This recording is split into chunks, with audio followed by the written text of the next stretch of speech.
Here we're given a function and it's differentiable throughout all x, and we're given first derivative of x is less than 0, and second derivative is also less than 0. And we're given f3 is 27 and f5 is 17. So we're asking, or we were asked, which of the following could it be f7? Could it be 3, 7, or 11?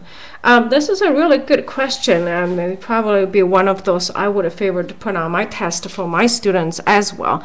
What I'm asking or looking for is, do you get what the difference between first derivative and second derivative?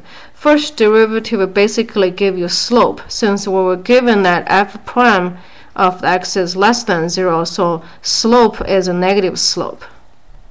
Okay, slope is negative.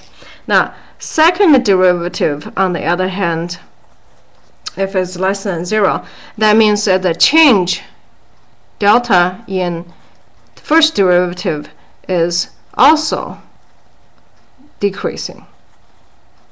Okay, so this is where I would be testing, basically.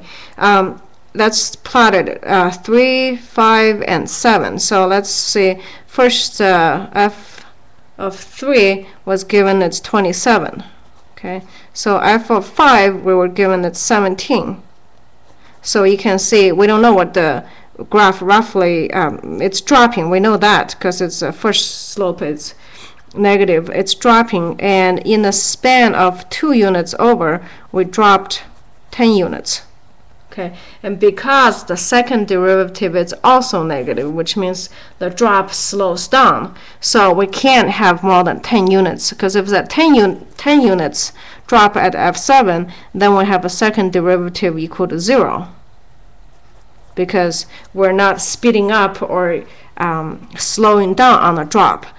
But because we were given second derivative is actually less than 0, which means the dropping is slowing down. So the only thing that could possibly be of those values, though, if it can be a 3, because from 3 to 17 you dropped quicker.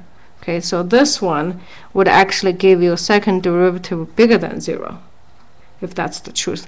If you have dropped to 7, another 10, this would give you second derivative exactly equal to 0. So the dropping stayed the same.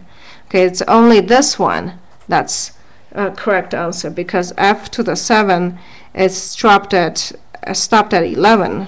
Okay, so for the same amount change in x, the dropping on the second interval from 17 to 11 is only 6. All right, this is a really excellent question, testing the first derivative and the second derivative. Excellent. All right, have a confident day.